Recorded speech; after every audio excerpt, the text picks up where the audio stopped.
aquí hubo un diseño. Aquí hubo un diseño para hacerle un golpe de Estado a la institucionalidad.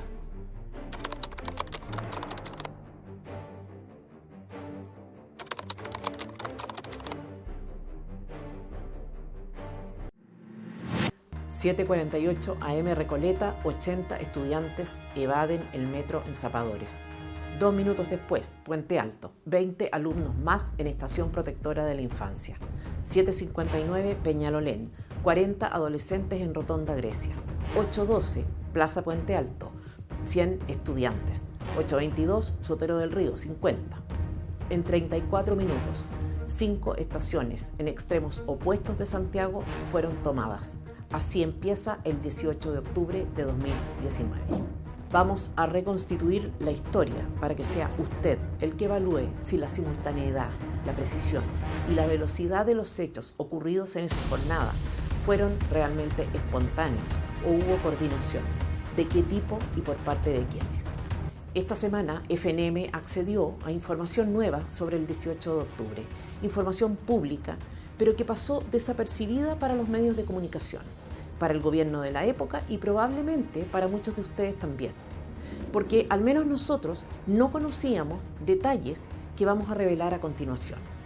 Los animamos a escribir en los comentarios cómo fue que se enteraron de lo que estaba pasando, en qué lugar estaban, o si creen o no, como ha dicho recientemente Johannes Kaiser, que detrás de lo ocurrido hubo realmente un diseño.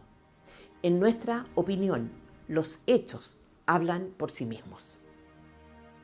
La mañana del 18 de octubre, las protestas contra el alza de 30 pesos en el precio del transporte público comenzaron temprano y con particular intensidad.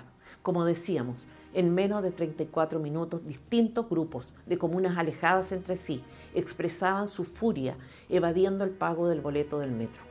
¿Hubo alguna coordinación entre ellos?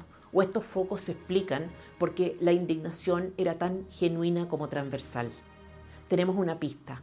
A las 13:51 horas de la tarde de ese día, el ministro de Interior de la época anunciaba que el gobierno recopilaba evidencia para presentar querellas por los actos de vandalismo y violencia de los días previos.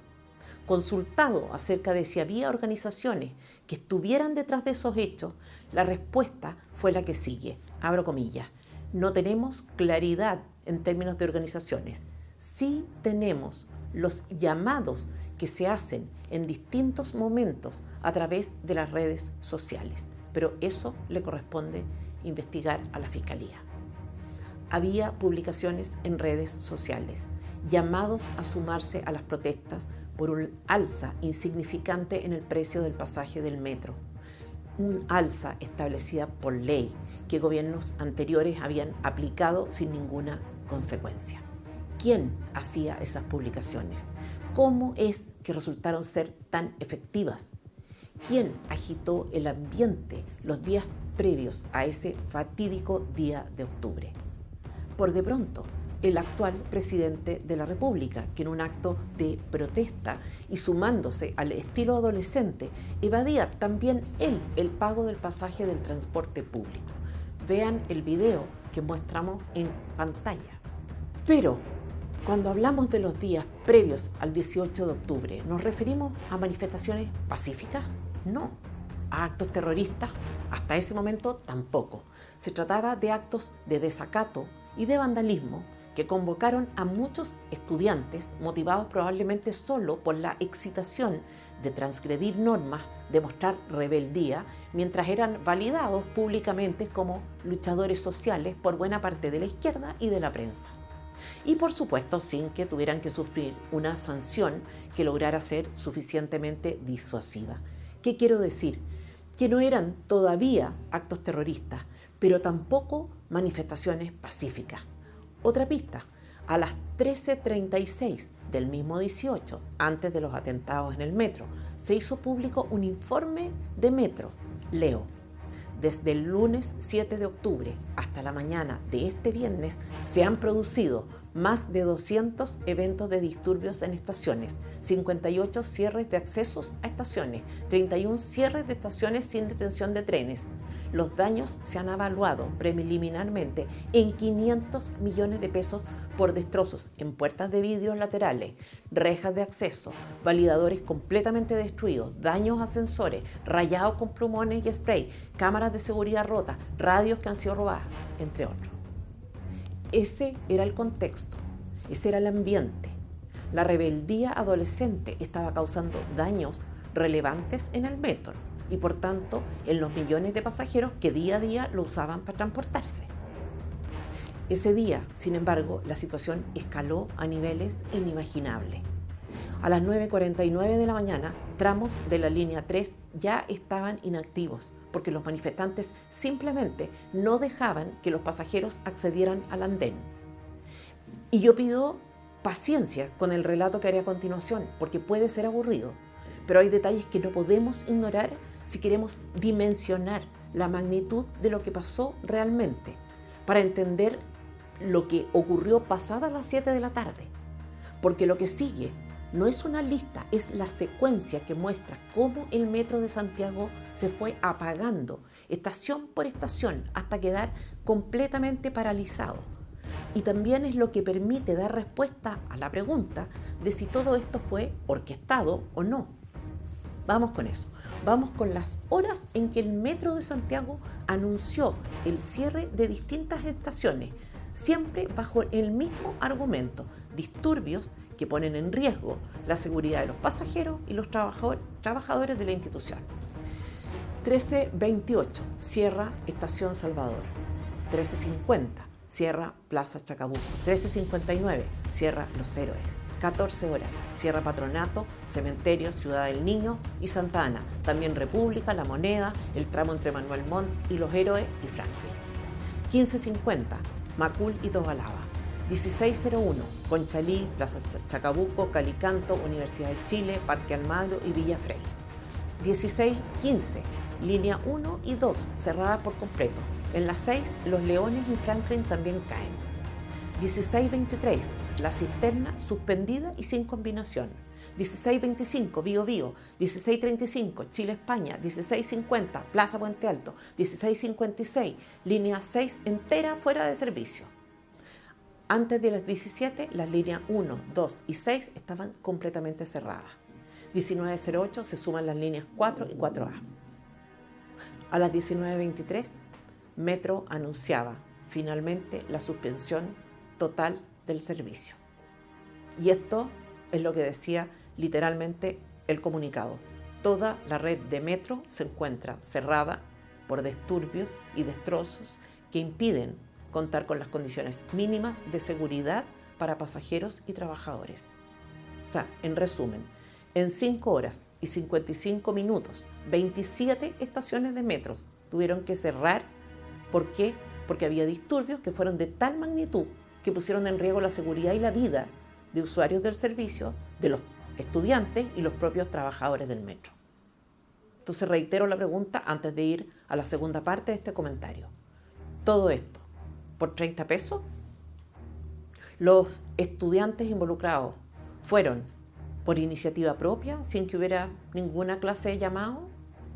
¿No hubo organización alguna que estuviera interesada en caldear los ánimos, en exacerbar la conducta hormonal de los antecedentes? Yo creo que la mayoría de nosotros tiene una respuesta clara.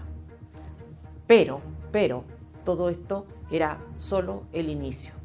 Hay que hacer notar que los estudiantes en cuestión expusieron su vida, que en muchas estaciones, no las incorporé en la lista, hubo que suspender servicios porque estos estudiantes entraron a la línea, que esto pudo terminar mucho peor todavía, que perfectamente pudo morir alguno, el más temerario, el más inconsciente, siempre hay alguno, que antes de suspender los servicios los trenes debieron reducir la velocidad para evitar accidentes. Y por tanto que los chilenos afectados fueron millones, no miles, no cientos de miles, fueron millones. Por eso los invito a dejar su testimonio en los comentarios. Protestas pacíficas, protestas espontáneas, ningún diseño, ninguna planificación, juzgue usted. Solo recordar el detalle de que hablábamos.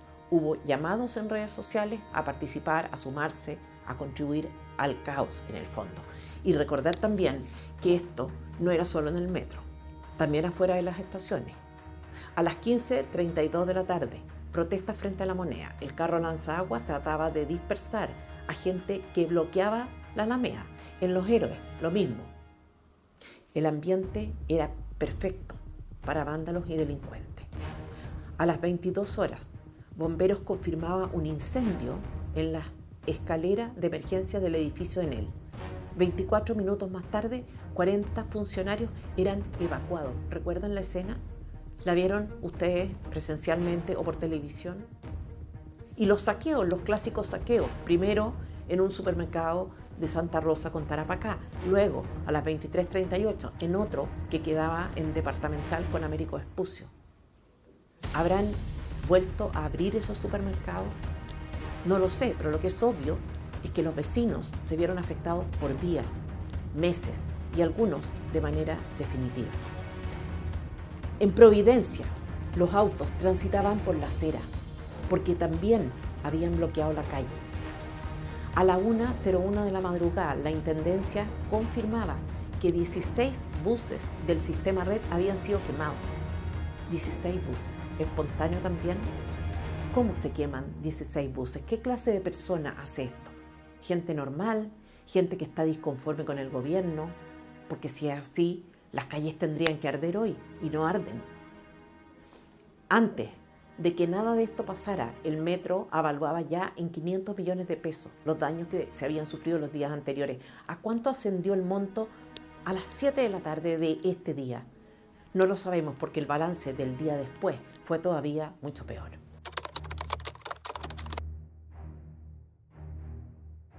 Mientras tanto, mientras millones de chilenos circulaban por las calles buscando cómo llegar a sus casas, asustados por la violencia, impotentes, ¿qué hacían los políticos? Los políticos de la izquierda extrema aprovechaban la oportunidad. Ya hablaremos de esto. No podían perderla. Durante el día, millones de chilenos se quedaron sin servicio de transporte. Tuvieron que volver a sus casas, algunos caminando, otros en buses atestados, otros pagando por aplicaciones que a propósito de la demanda habían disparado sus precios por traslado. Hace poco sufrimos un apagón y todos vimos lo que pasó, pero este no era solo un apagón, era un apagón lleno de vándalos y de delincuentes circulando impunemente por las calles de la ciudad. Este era el contexto en que Boric validaba la violencia llamándola desobediencia civil. Desobediencia civil, dejar de pagar el pasaje, destruir, vandalizar, alterar la vida del resto, se volvió un acto de heroísmo. El mecanismo a través del cual lograr cambios sociales relevantes. Destruir impunemente, de eso se trataba la desobediencia civil para Boric. Así era como contribuía al desorden, con un relato, con una romantización. Vean esto, por favor. Dando la pelea por tus pobres, grande cabro, grande. Así de despreciable fue la generación que nos gobierna. La violencia iba en aumento y era predecible que podía morir gente. Hace un par de semanas encontré un tuit mío de la época que pueden ver en pantalla también. Decía, si alguien muere, tendrán que rendir cuentas, interpelando a varios militantes del Partido Comunista y del Frente Amplio. Lo dije porque era obvio que iba a pasar. Alguien hizo valer la responsabilidad de estas autoridades políticas. El señor que nos gobierna, la ministra Vocera y varios más deberían haber quedado inhabilitados para ejercer cargos públicos a perpetuidad por la conducta que tuvieron durante esos meses.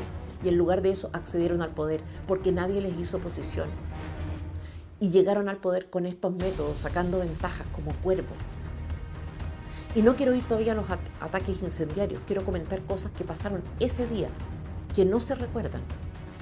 A las 9:28 de la mañana, Sebastián Piñera daba una entrevista en Radio Agricultura. Ponga atención, por favor, para que usted mismo juzgue si dijo algo que alguna persona pudiera no compartir. Perdón. Nadie tiene derecho, decía, alterar la vida o afectar la vida de los demás. Es verdad que el precio del metro subió para algunos, bajó para otros y se mantuvo. Por ejemplo, subió el precio porque ha subido el dólar, el petróleo, muchas cosas, pero la forma en que se hizo fue sin tocar el precio del pasaje ni a los jóvenes ni a la tercera edad. Y además subió en las horas punta, cuando hay más demanda, pero bajó en las horas donde hay capacidad ociosa para que algunas personas, si pueden, reorienten sus viajes. Entiendo que algunos pueden y otros no pueden, pero más allá de que todos tienen derecho a protestar y a expresarse, no podemos tolerar que un grupo piense que tiene derecho a destruir el metro con esa fuerza, con esa violencia, que tiene derecho a agredir a los carabineros, que tiene derecho a destruir la propiedad pública. Una cosa es protestar, manifestarse, que es perfectamente legítimo, y otra cosa muy distinta es la violencia, el vandalismo, la destrucción que hemos observado. Ayer se detuvo a más de 133 personas, algunos de ellos los vimos en televisión por actos violentísimos de destruir lo que nos pertenece a todos. El metro es vital para la vida de todos los habitantes de la región metropolitana. Por lo tanto, este afán de destruirlo todo no es protesta, es delincuencia. Tenía toda la razón, pero se equivocaba al legitimar la protesta, la razón de la protesta, porque no era legítima. Y se dan cuenta de la mala fe que había detrás de las críticas que se le hacían a Sebastián Piñera, del oportunismo de la oposición, de la falsedad que había de decir que 30 pesos eran como la gota que rebasó el vaso. Había pasado el día de las protestas y el propio Sebastián Piñera hizo a las 12:35 de la madrugada un punto de prensa donde comete el primer error.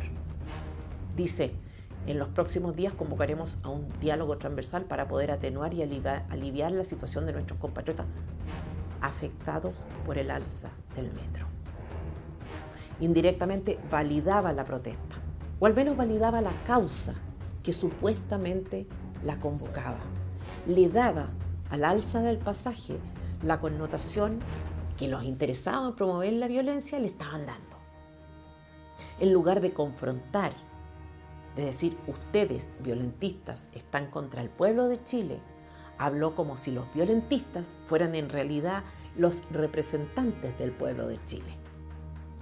Ustedes, violentistas, están afectando la vida del pueblo de Chile y, había que agregar, utilizando y exponiendo a estudiantes. Fue un error grave, un error en el que seguramente podrían incurrir nuestras autoridades futuras si son de derecha y no se preparan. Aún así, quiero hacer notar algo. Anunció un diálogo transversal, una izquierda de buena fe. ¿Qué habría hecho entonces? Sumarse al diálogo, contribuir. ¿Pero qué hizo Camila Vallejo? Simular que el gobierno no tenía esa disposición. En el tuit que ven en pantalla, del día 24 de noviembre de 2019, o sea, casi más de un mes después, dice lo que sigue. Tras un mes de movilización, el gobierno se abre a conversar con la Mesa de Unidad Social, en lo que hemos venido solicitando los comunistas desde el primer día, no más acuerdos de espalda al pueblo, espero que haya genuina intención de recoger sus propuestas y demandas. Hace notar o trata de transmitir la sensación de que no había disposición a dialogar. Mala fe, oportunismo, mentira. No hay que dejar pasar estas cosas. No hay que dejar que se olviden. Y por eso le pido a ustedes, que son nuestra audiencia, que nos ayuden a difundiendo esta columna. Porque todo esto debió tener consecuencias y no las tuvo. Volvamos a ese día, 10:57 de la mañana. Beatriz Sánchez llama a Sebastián Piñera a revertir el alza del pasaje, 30 pesos. Como si el problema hubiera sido realmente el alza del pasaje. No llama a la calma, al respeto al Estado de Derecho, a no cometer actos de violencia, interpela al presidente. Aunque el alza respondiera a una disposición legal, no importaba. A las 11:08, el Frente Amplio daba un punto de prensa en la misma línea. Leo textual: queremos hacer un llamado a revocar el alza, a no criminalizar las protestas y a que el gobierno abra un espacio de diálogo para resolver esta situación. Criminalizar las protestas. No había que llamar delito al delito y vandalismo al vandalismo, había que llamarlas protestas, manifestaciones ciudadanas. Habían costado 500 millones de pérdidas hasta ese día, no olvidar. el presidente del PS, después de ver lo que había pasado en el transcurso del día, o sea, a las 21:03, a las 9 de la noche, es más represión y no diálogo, decía, calificando al gobierno, la medida que había tomado el gobierno. Ningún reproche a la conducta de los manifestantes.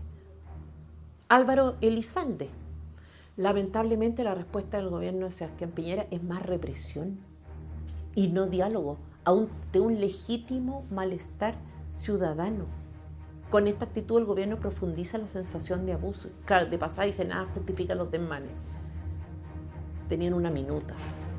Y la minuta que decía, que los mandaba decir que el gobierno reprimía y que no quería diálogo. El entonces alcalde de Recoleta, Daniel Jadue, compañero de doña Janet Jara, la candidata comunista. Este es un gobierno que ha entrado en pánico y no sabe qué hacer ni cómo abordar una crisis que él mismo ha generado. Vuelve a equivocarse con el estado de emergencia y dificulta aún más la búsqueda de una solución. El compañero Jadue. A las 12:57 de la madrugada, también la diputada Camila Vallejo sobre el estado de emergencia. El gobierno de Sebastián Piñera declara estado de emergencia demostrando que no saben responder ante las demandas ciudadanas legítimas, sino es con represión y restricción de derechos. Restricción de derechos. Se necesita diálogo. Respeten la dignidad del pueblo de Chile. No más terrorismo de Estado. Esto es lo que decía la diputada del PC. A la 1:11 también de la madrugada, el presidente del Senado, se necesitan soluciones de fondo y no las que estamos viendo. Miserables, despreciables, porque el costo no lo pagaban ellos. No eran ellos los que estaban buscando transporte público con desesperación y con miedo. No eran sus supermercados o farmacias las que estaban siendo saqueadas. No era su seguridad la que estaba en riesgo. Para ellos, todo esto solo era ganancia, desestabilizar al gobierno de Sebastián Piñera y sacar ventaja sin pagar un solo costo. Al contrario, llegaron al gobierno. Y acá algunos dicen que en realidad el gobierno se equivocó porque magnificó los hechos, que en realidad debiera haber conversado. Porque hasta antes de la noche del 18 eran en realidad protestas pacíficas. Si es así, yo quiero formular algunas preguntas. ¿Por qué? Estamos hablando de antes de los atentados de la noche. ¿Por qué Turbus informó a las 17:49 el cierre de su terminal en Pajarito? ¿Por qué el Metrotren suspendió también el servicio a las 18:25 de ese día? ¿Por qué a las 19:02 el Cuerpo de Bomberos de Santiago ordenó el acuartelamiento general inmediato de las 22 compañías de la institución? ¿Por qué a las 12:13 de la madrugada el Sindicato de Futbolistas Profesionales de Chile solicitó ellos suspender las fechas del fin de semana de los partidos de fútbol y la NFP accedió? ¿Por qué a las 12:48 de la madrugada también el arzobispado anunció que la peregrinación hasta el santuario Teresa de los Andes no se iba a realizar? ¿Estaban todos alineados con el gobierno para magnificar esto? ¿O había miedo? ¿O había una percepción de máximo riesgo? ¿O había hechos que justificaban tener este miedo? Juzgue usted. Y le hago nuevamente la pregunta, ¿esto fue casual? La gente, las personas comunes y corrientes, o por último los jóvenes, salieron por iniciativa propia nomás, sin ninguna coordinación, sin ninguna clase de organización. Porque el tipo de caos inorgánico, 100% inorgánico, es el que se ve en contexto de catástrofes naturales. Siempre están los que aprovechan, los que roban. Pero acá hubo bastante más que un robo de oportunidad. Hubo daño, destrucción, con herramientas, con piedras, con molotov, con combustible, con acelerante. Obviamente decir que hubo organización no significa decir que hubo una planificación 100% centralizada. No lo creo. Tampoco significa asegurar que todas y cada una de las personas que salieron de sus casas lo hicieron respondiendo órdenes. No lo creo. Pero entre eso y decir que no hubo organización alguna por parte de grupo alguno, creo que hay una gran diferencia. Por eso cuando Johannes Kaiser dijo hace un par de días en un foro que acá hubo un diseño y la periodista decide salirse del libreto para decirle esto que vamos a ver a continuación, yo me pregunto si no hay acá una especie de locura colectiva. déjeme hacerle la réplica a Johannes Kaiser, se la voy a hacer yo, porque no hay pruebas de, hasta ahora, ni en la justicia, respecto de lo que usted señala, de que aquí haya habido algo más organizado. Este tema lo he discutido con varias personas que merecen mi confianza y hay diferencias en cuanto al tipo de planificación o el tipo de grupos organizados que participaron, pero pensar que no hubo coordinación alguna, insisto, me parece una soberana estupidez y contraria por lo demás al sentido común y a la evidencia. Se necesitaban redes sociales, se necesitaban cierto grado de capacitación y redes sociales hay que saber cómo usarlas para que el llamado sea efectivo. Se necesitaban recursos. Y atención, porque no hemos llegado todavía a los ataques incendiarios.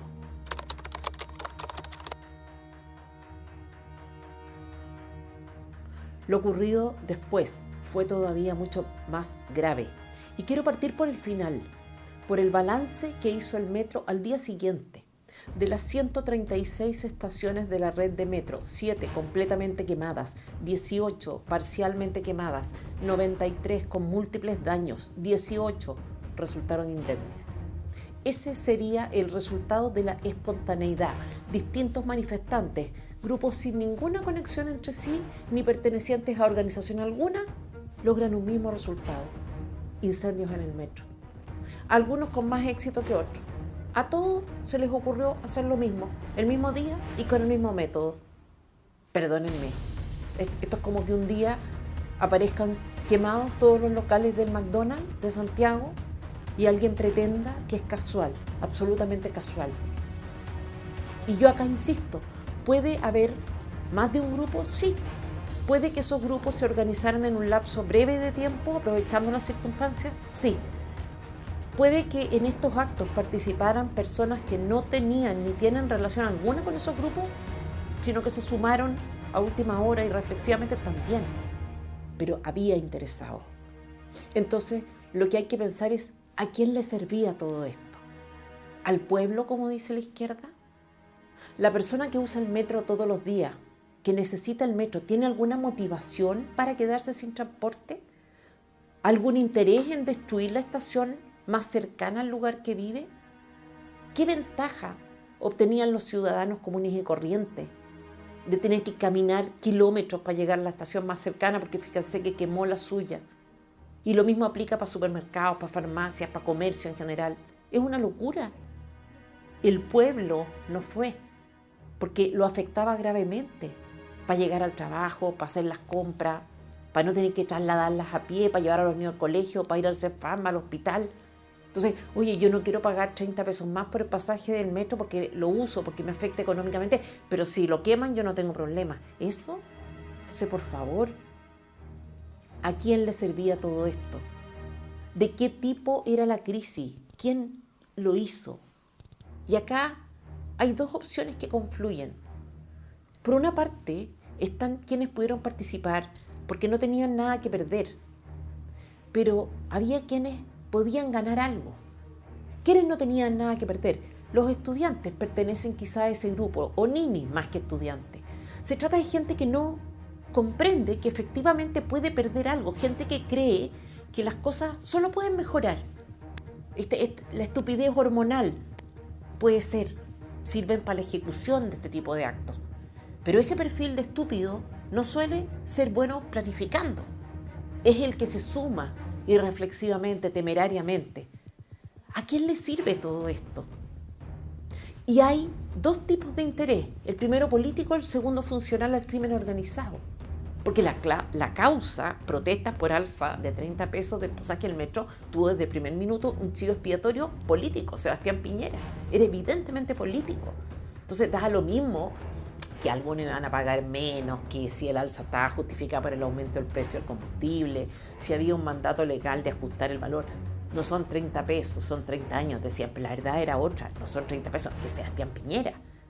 Era hacer lo que hiciera falta para desestabilizar su gobierno. Eran protestas orientadas a derrocarlo. Entonces, pudieron organizar grupos anarquistas, no necesariamente alineados con la izquierda política, es verdad, pero lo que es absolutamente indiscutible, Lo que ninguna persona sensata puede negar es que la izquierda política capitalizó la desestabilización. Y no casualmente, sino proactivamente. En las resoluciones del Congreso del PC, el partido hizo una autocrítica, decía en las conclusiones que entregaron en enero, el partido no estuvo a la altura de los requerimientos de la conducción durante la revuelta social. Faltó capacidad de anticipación, una lectura adecuada del contexto que permitiera liderar el proceso. Trataron de aprovecharlo, pero no les resultó. Entonces, habría que ver en todo caso quién pagaba a los jóvenes por la asistencia los días viernes. Me consta que así era. ¿Quién les entregaba colaciones para el día? ¿Quién dejaba piedras para que lanzaran el PC? Sería raro. Han hecho eso y más. Hay cierta evidencia también que se ha atendido poco. Justifican la lucha armada, pero hoy consta, además, que intentaron activamente presionar, por ejemplo, al INDH para que acreditara hechos no ocurridos, torturas, violación de mujeres, detenidos desaparecidos. Lo dijo el director del INDH hace un tiempo, en unas declaraciones de máxima gravedad que quedaron, como ya es habitual, en nada. Convencionales del Partido Comunista me pidieron la renuncia, la directiva del Frente Amplio, en su momento dado también los planteamientos que mantenía el instituto no eran de su gusto. Eran las que tú has señalado, que declaráramos que habían presos políticos, que habían violaciones sistemáticas a los derechos humanos, que había que desmilitarizar el Gualmapu. Todo quedó en nada, pero lo que no significa que sea nada.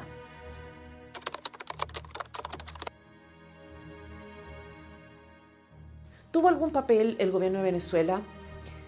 ¿O decir esto es alimentar la conspiranoia? No voy a responder, voy a relatar un hecho. 18 de octubre de 2019, a las 8 de la tarde, el gobierno venezolano expresaba su preocupación por la situación en Chile. ¿Se dan cuenta de lo prematuro? Hace un comunicado, publica un comunicado el gobierno de Venezuela. ¿Y qué dice? La República de Venezuela expresa su preocupación por la represión de manifestaciones estudiantiles en Chile en contra del aumento desproporcionado de las tarifas de transporte.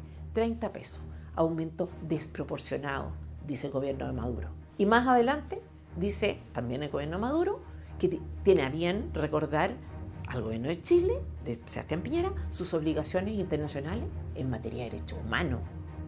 Curioso, ¿no? Mismo día de los hechos. O sea, cuando el relato de las violaciones a los derechos humanos todavía no empezaba, el gobierno venezolano lo instala. 18 de octubre de 2019, insisto. En Chile se estaba hablando ya de represión, de falta de diálogo, de abuso, pero no todavía de violaciones a los derechos humanos. Salvo Camila Vallejo, que esa misma noche, la noche del 18 de octubre, habló de terrorismo de Estado. Entonces, ¿por qué esto? Quizá hay que remontarse un poco más atrás. Maduro había estado en conflicto con Sebastián Piñera a propósito de la participación de Sebastián Piñera en el intento de Guaidó de derrocar a Nicolás Maduro. Entonces, el gobierno venezolano pudo celebrar los hechos del 18 de octubre y este comunicado pudo ser eso, una pequeña revancha. Pero no deja de ser curioso que los términos que utilizara el gobierno venezolano en este comunicado coincidieran en un 100% con los términos que usó después el Partido Comunista y el Frente Amplio, cuando ya no acusaban a Sebastián Piñera solo de represión, sino de perpetrar crímenes de lesa humanidad. Y el que empezó fue, nos guste o no, veamos o no una conexión con esta terminología, con este tipo de acusaciones, fue Maduro. Hay más. Solo un mes después de asumir su gobierno, en 2018, Sebastián Piñera ofrece acogida a los venezolanos para venir a Chile. ¿Saben ustedes cuántos venezolanos llegan a Chile? 300.000 solo en 2018. Y el 2019, 249.000. Obviamente el gobierno de Chile procede a expulsar a muchos. Pero en suma y resta se quedan 300.000. Es una cifra brutal. Y coincide con el año anterior y el mismo año del estallido. Importante. Miren, de hecho, lo que dijo Maduro un tiempo después de la muerte de Piñera, aludiendo a la presencia del crimen organizado en Chile. ¿Quién se llevó y le dio estatus de protegido a algunas partes de estos delincuentes a Chile? ¿Quién? ¿Quién se llevó para Chile a estos delincuentes? ¿Quién los conoció, los contrató y los apoyó en Cúcuta para invadir Venezuela el 23 de febrero del 2019? ¿Quién fue a Cúcuta a invadir Venezuela? El recientemente fallecido, que en paz descanse, expresidente Sebastián Piñera. La derecha chilena vino a apoyar una invasión a Venezuela un 23 de febrero del año 2019. Yo insisto, no estoy diciendo acá que acá esté la única ni la principal explicación de lo ocurrido el 18 de octubre, pero de los 300.000 que ingresaron, de los 300.000 venezolanos, ¿cuántos no habrán sido miembros de bandas de crimen organizado? El gobierno venezolano habrá tenido vínculos con esos grupos. Si no los tuvo, ¿tenía algún interés en evitar el éxodo a Chile de miembros de esos grupos? Y aparte de grupos políticos asociados a la oposición, ¿quién más tenía interés en el caos que se desató el 18 de octubre en nuestro país? ¿El crimen organizado? Porque ahí donde pierde control el Estado, lo gana el crimen organizado. De hecho, entre el 18 de octubre, de 2019 y el 31 de marzo de 2020, Carabineros reportaba 544 ataques a sus cuarteles, 4.817 lesiones, un uniformado con pérdida de ojo, 129 con impactos balísticos, 187 con fractura, 82 con quemadura, 415 por lo contuso, 30 con traumas oculares. Del ejército más o menos lo mismo, 13 cuarteles habían sido atacados, 26 uniformados con lesiones de distinto tipo. La Armada, que estaba a cargo de las ciudades costeras, había recibido también ataques en 2 de sus cuarteles, 149 de sus funcionarios habían tenido lesiones. Entonces, a ver, ¿quiénes fueron los que atacaron a Carabineros?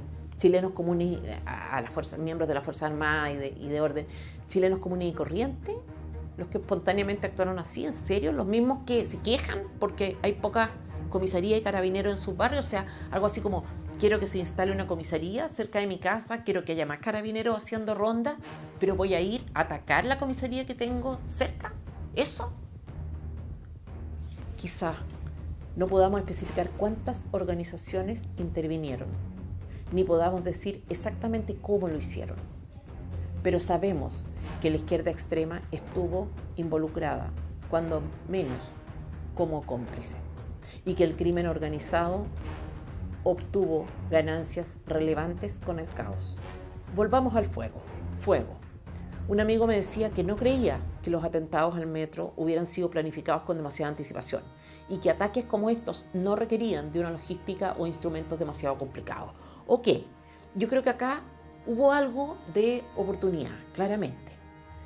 Pero le decía, ya, ok, vamos a quemar una estación de metro hoy día nosotros dos. ¿Cuánta gente necesitamos? Asumamos que vamos solo nosotros dos y empezamos a planificar esto hoy día mismo. Hay que ir a comprar benzina o a robarla, no importa. En cualquier caso se trata de una gestión y bueno, robarla es más complicado. Entonces, ¿alcanza con un bidón? Ya démosle con un bidón. Yo creo que es insuficiente. Hay que llevar toallas mojadas para que el fuego dure más tiempo. ¿Cuántas toallas? 4. Algún acelerante, hay que ir a comprarlo también. ¿Cómo nos vamos a la estación? Caminando o en camioneta, ideal un auto, al menos para que deposite cerca lo que vamos a usar para quemar una estación de metro. Después vamos a tener que lanzar las toallas y vamos a necesitar cierto grado de destreza. Yo creo que con un bidón 2 personas no basta. Quizá con 4, un auto chico, lo hacemos. Entonces, volvamos al balance de la noche. 7 estaciones de metro completamente quemadas y 18 parcialmente quemadas. 25 grupos que organizaron, algunos más exitosos que otros. O sea, 7 estaciones que totalmente quemadas, 18 parcialmente quemadas. Y que tuvieron la misma conversación que estamos teniendo nosotros sin ningún tipo de activación externa. No, es que quizás fue un solo grupo. Bueno, entonces se necesitaron bastante más logística, porque entonces no fue un bidón ni un par de toallas, fueron insumos importantes: recorrer Santiago, dejar a los ejecutores de este plan en las distintas estaciones, esto con el ambiente que había, la congestión. Entonces, yo no sé si me falta experiencia, pero no lo veo tan fácil. Entonces, a las 19:36, usuarios reportaban fuego en el ingreso de las estaciones, por ejemplo, Pedro de Valdivia y Los Héroes, a través de Twitter, en la línea 1, esto empezaba a pasar en redes sociales. A las 10:43 ocurría lo mismo en la estación Trinidad de la línea 4. Esto empezó a pasar en distintas estaciones y todo esto en un lapso de tiempo breve. ¿Casualidad? ¿De verdad alguien puede decir que es casualidad? ¿Un periodista puede escandalizarse porque alguien dice que detrás de esto hubo un diseño? En la estación Camin, en Trinidad, en Gruta de Lourdes, en Elisa Correa. A las 23:12, un tuit de la Junta de Aeronáutica Civil. Urgente. Varias estaciones de metro de Santiago, en La Florida, Quinta Normal y Puente Alto, están afectadas por incendios. Recomendamos transitar alejados de estos puntos por precaución. Manténgase alerta al paso de los vehículos de emergencia. 23:47, estaciones de metro incendiadas en La Florida y Puente Alto, según informó la Intendencia Metropolitana. Las dependencias afectadas son de las estaciones Trinidad, San José de la Estrella, Los Quillayes, Elisa Correa y Protectora de la Infancia. Yo no sé si hace falta que dé una opinión. Yo de frentón creo que los hechos hablan por sí mismos. Por eso usted puede votar o no por Johannes Kaiser, pero defender la tesis de que lo ocurrido en este día fue estrictamente espontáneo es una completa tontería. Una tontería que, como dice Kaiser, nos puede costar cara. Y es que aquí hubo un diseño. Aquí hubo un diseño para hacerle un golpe de Estado a la institucionalidad. Y si nosotros no reconocemos eso, entonces estamos condenados a repetirlo y la próxima vez quizás incluso perder nuestro país. Tiene razón. Eso creo yo. No olviden poner like a este video, compartirlo en sus redes sociales y grupos de WhatsApp y dejar en los comentarios su opinión y su testimonio, porque los vamos a leer y porque esto no se puede repetir. Al cierre de esta columna nos enteramos de que Johannes Kaiser inscribió su candidatura. Creemos que es una buena noticia, lo felicitamos por eso y le deseamos el mayor de los éxitos.